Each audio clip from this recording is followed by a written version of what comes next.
Welcome to the Minesweeper project on bbteacher.com.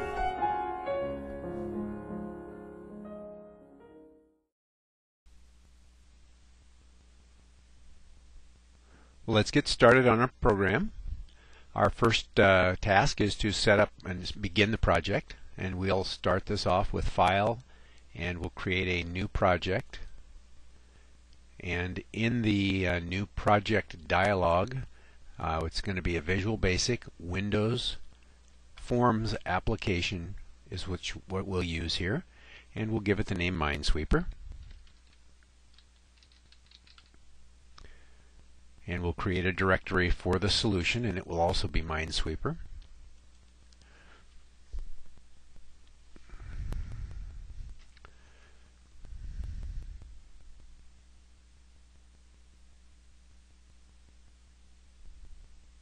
And there's our new form.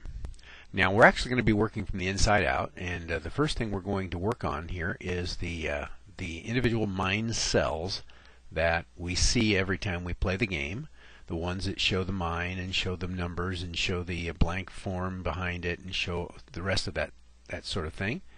And so to do that, we're going to add a user control to our project, and we can get that right here under Project, Add User Control. We could also get it by using the right click right on the name Minesweeper, and then again you can say Add User Control. There's another option for doing that. Either way, either one of these methods would work just fine. And when this is done executing, what we're going to see is, we're going to call this a mine cell, M-I-N-E-C-E-L-L, mine cell. And a mine cell is one of the items on the board that you see when you play the game. So we will add that to our project.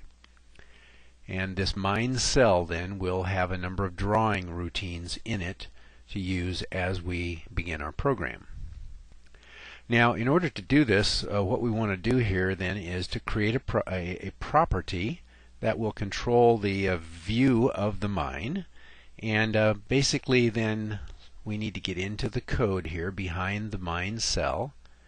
And there is our blank public class, and you'll notice it doesn't say anything about a user control, but somewhere in the code it does say that. But you don't have to type in anything here. The computer knows this is a user control. On the mine, the first thing we can do is to think about the different views we're going to have, and we like to use, for readability, we like to use an enum or an enumeration for the views. And that would look something like this: public enum.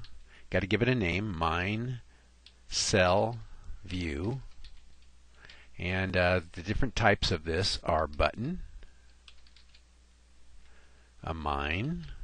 This would be a value of 1. Button is a value of 0. A number, which is one of the numbers on the screen. A flag, or a question mark. So those are the 5 possibilities for the different views that you can have. Then we would usually want to put in a field here, which is the private version of a class, or of a property. And so here are our field values. The field value that we want here is called view. So we'll do a private mView as one of those enums, mine cell view. So it will have one of the 5 values shown up above. And then we'll need a property for that. And the property is called mine cell view. So it'll be a public property mine cell view, and public property view as mine cell view. There we go. And then the value has to be as mine cell view. Get that right?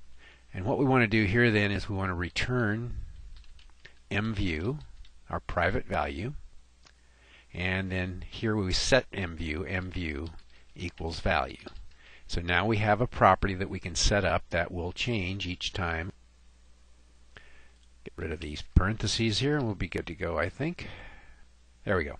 Had some extra parentheses showing up there that I didn't need, and they were causing an error message. And as typically you need to look for those whenever you have an underlined value, a little squiggly underline. That's a symbol that you need to look for some kind of an error. And there was an error message that said that it referred to this view as an array. And that means we had some extra parentheses in here somewhere. And that can easily happen. All right, moving on along then, what we're going to do next is we're going to use the MineCell paint routine. So we'll go up to MineCell Events and choose the paint routine here. And this paint routine then will branch inside the paint routine depending on the view. And so to branch to one of several different views, you want to use a select case statement. And we'll use that mView property that we created. And we'll do the cases that we have enumerated here. A button. We'll do case flag. We'll do a case mine. And we'll do a case number. And we'll do a question mark. Case question mark. And so now each time when we need to redraw the screen for our control, it will come down to the paint routine and it will choose one of the drawing routines that we have embedded right here. Whichever one it chooses, it will draw that one on the screen. Okay, well, let's stop right here and give you a chance to catch your breath, and we'll resume on this and build our drawing routines. Thanks for programming along with us.